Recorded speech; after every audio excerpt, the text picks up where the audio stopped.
नमस्कार दोस्तों, हम आपको लिए चलते हैं उत्तर प्रदेश के जनपद सीतापुर में, जहां जिला शिक्षा एवं प्रशिक्षण संस्थान खैराबाद में जनपद सीतापुर को मिशन प्रेरणा के अंतर्गत प्रेरक जनपद बनाने के लिए शिक्षक संकुल उन्मुखीकरण कार्यक्रम का आज तीसरे दिन का कार्यक्रम संपन्न हो गया।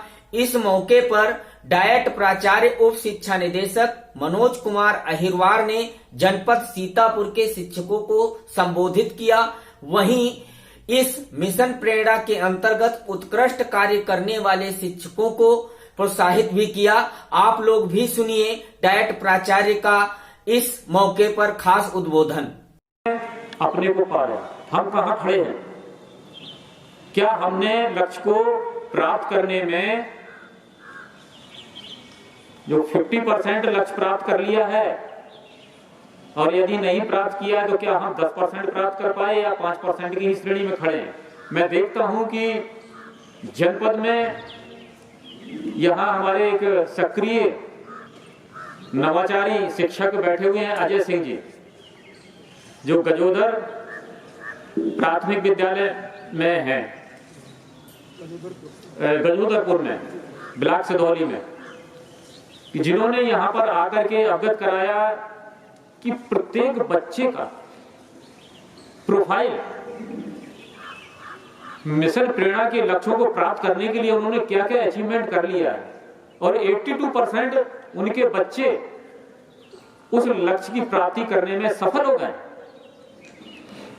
मैं ऐसे शिक्षक को जो है सलाम करता हूं इस मंच के माध्यम से। मुझे गर्व होता है ऐसे शिक्षकों का कि अन्य शिक्षक भी, शिक्षिकाएं उनसे प्रेरणा लें। उसी कड़ी में हमारी नीलम जी बैठी हुई हैं यहाँ पर, राज्य पुरस्कार से विभूषित, मिश्रापुर की हैं। इनकी 2 बच्चियां यहाँ पर आई, 4th क्लास में ये पढ़ती हैं, और कल ही नीलम जी ने फोन किया था कि मैं अपने विद्यालय कुछ एक्टिविटीज जो है सर मंच के माध्यम से दिखाना चाहती हूँ, तो निश्चित रूप से वहां आए हुए शिक्षक संकुल कुछ उससे प्रेरणा लेंगे। तो मैंने कहा कि बिल्कुल डेफिनेटली आप आइए, मोस्ट वेलकम, और आप जो है सभी को प्रेरित करें। और अभी जानकारी हुई कि इनके 40 स्टूडेंट हैं 4th क्लास में, और 30 स्टूडेंट मिशन प्रेरणा के लक्ष्य को प्राप्त कर चुके हैं, यानी 75% जो है बच्चे अचीव कर लिए हैं।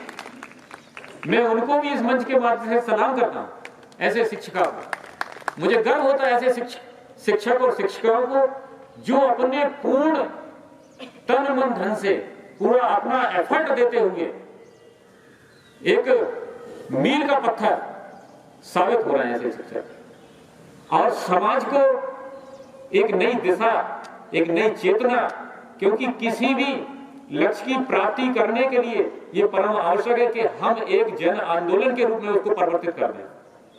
आज यहाँ पर तमाम वक्ताओं को आपने सुना होगा, चाहे वो हमारे एसआरजी हो, एआरपी हो, जिला समन्वयक प्रशिक्षण हो, या शिक्षक संकुल हो। अभी यहाँ पर बात हो रही थी कि हम बनारस गए, और बनारस में एक टीम यहाँ से गई हुई थी, और आज उस टीम के 3 सदस्य यहाँ पर उपस्थित हैं, और उन्होंने वहां के संदर्भ में जो सीखा, जो देखा, और अपने जनपद की वहां प्रस्तुतिकरण किया, ये सराहनीय है। लेकिन आप कल्पना कीजिए कि हम बनारस के लिए तालियां बजा रहे हैं, ये बड़े गौरव की बात है कि उत्तर प्रदेश का जो है जनपद, जहां पर माननीय प्रधानमंत्री जी का जनपद है, और वो लक्ष्य की ओर अग्रसर है, और एक ऐसा विकास खंड है जिसका नाम था सेवापुरी विकास खंड, और वहां पर वो अगले जनवरी और फरवरी के मध्य तक वो उस लक्ष्य को अचीव कर लेंगे। ये बहुत गौरव की बात है। लेकिन हम अपने आप को स्वयं देखें कि हम जनपद सीतापुर को कहां ले जा रहे हैं। क्या हम उसको मिशन प्रेरणा लक्ष्य को प्राप्त करने के लिए अपना जो कर्तव्य है हम उसका निर्वहन कर रहे हैं? मैं समझता हूं यहां पे जितनी चेयर खाली हैं वो ऐसे शिक्षक हमारे विभाग के लिए ये बहुत कमजोर कड़ी होने वाले हैं, क्योंकि जो व्यक्ति 4 घंटे 5 घंटे बैठ करके कार्यशाला के रूप में यहाँ पर बुलाया गया है और उसमें अपना समय नहीं दे सकता है, हम उनसे क्या अपेक्षा कर सकते हैं कि वो नियमित रूप से शिक्षक संकुल की बैठक करते होंगे? कल्पना कीजिए, मैं बार बार अपने कुछ बातों को दोहराता हूं और वो इसलिए कि वो यूनिवर्सल ट्रूथ है, सत्य है। हम शिक्षक समुदाय में हैं और शिक्षक बनने का जो अवसर हमें प्राप्त हुआ है वो हमारे पूर्व जन्मों का है। पूर्व जन्म में हमने पुण्य के कार्य किए उसका है, उसके वजह से हमें ये शिक्षक का, या वो हमारे चाहे एसआरजी हो, एआरपी हो, जिला समन्वय प्रशिक्षण हो, डाइट प्राचार्य हो, कोई भी हो, जो भी शिक्षक समुदाय में है, निश्चित रूप से उसने पूर्व जन्म में पुण्य के कार्य किए। इसलिए ईश्वर ने, उस खुदा ने, उस वाहेगुरु ने, उस ईसा मसीह प्रभु ने उसे इस व्यवसाय में सेवा करने का अवसर प्रदान किया, क्योंकि पूरी सेवा अवधि में आप हजारों की संख्या में बच्चों के भाग्य के निर्माता होते हैं। और ऐसे शिक्षक जो अपने कर्तव्यों का पालन नहीं करते हैं, अपना अच्छा इनपुट नहीं देते हैं, अच्छी शिक्षा नहीं देते, अच्छे संस्कार बच्चों को नहीं देते हैं, वो ऐसे शिक्षक हमारे समाज के लिए कलंक का कार्य करते हैं। ये दुर्भाग्य की बात है कि ऐसे शिक्षक, उनको कौन सी संज्ञा हम दें। हम मिशन प्रेरणा की बात कर रहे हैं। लक्ष्यों को प्राप्त करने के लिए हर संभव ये प्रयास हमारा है कि हम कितनी जल्दी उन लक्ष्यों को अचीव करें। हम मंदिर में जाते हैं, गुरुद्वारे में जाते हैं, मस्जिद में जाते हैं, चर्च में जाते हैं और अपने लिए प्रार्थना करते हैं, अपने बच्चों के लिए प्रार्थना करते हैं ना कि हे प्रभु, हे ईश्वर, हे खुदा, हे वाहेगुरु, हमारे बच्चों को अच्छी शिक्षा दो, अच्छे संस्कार दो, वो जिससे अपने भविष्य का सुंदर निर्माण करें। और वहीं जहां हम उन सैकड़ों बच्चों के भाग्य के निर्माता के रूप में विभाग ने हमको वहां पर अपॉइंटेड किया है, जिससे हमें वेतन मिल रहा है, उससे हमारे परिवार का भरण पोषण चल रहा है, हम उनके साथ न्याय नहीं कर पा रहे हैं। हम अपने अंतरात्मा की आवाज को पहचाने। परीक्षा फल निकले तो भाई आप भी पास हो जाए और हम भी पास हो जाए, ऐसा प्रयास करें। अगर आप फेल हो तो हम भी फेल होंगे।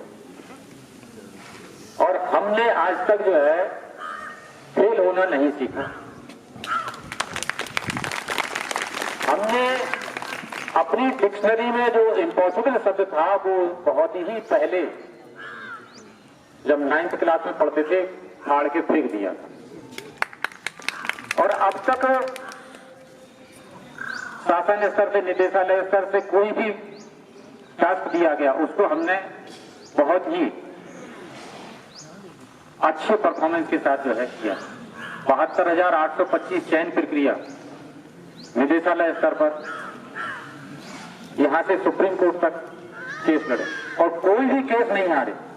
1000 से ऊपर जो है रिटर्न थी, किसी प्रकार का कोई नहीं, तमाम रिटर्न हुई, तमाम जो है मतलब जो है उसमें वो हुई।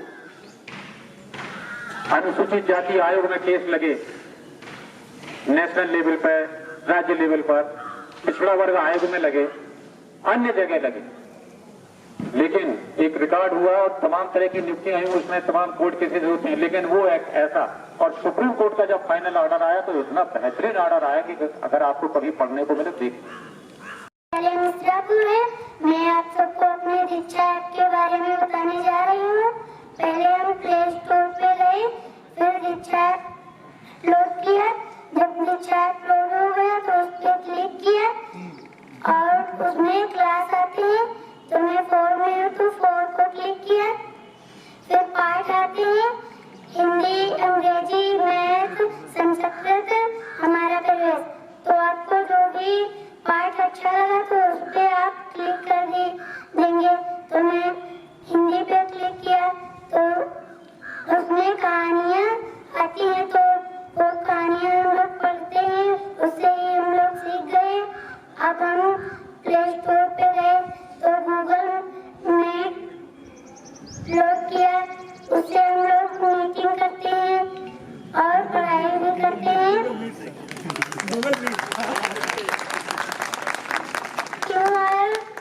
QR कोड स्कैन को किताब पे जो बना होता है उसको हमने स्कैन किया तो वो आ गया कहानी। तो ये कहानी हम करते हैं। हमारे प्राथमिक विद्यालय मिश्रापुर के YouTube चैनल के वीडियो देखना और लाइक सब्सक्राइब करना। और हम अपने विद्यालय की प्रेरक बालिका हूँ। मैं चाहती हूँ कि हमारे विद्यालय के बच्चे भी हमारे जैसे प्रेरक बालक बालिका बने। धन्यवाद।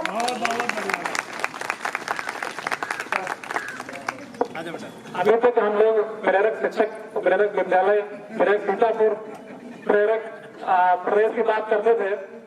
पहली बार प्रेरक बच्चे भी आ गए हमारे मैदान में, तो ये आप सबके लिए बहुत ही प्रेरणादायक है। मैं चाहूंगा खड़े होकर उन बच्चों का अभिवादन करें आप लोग।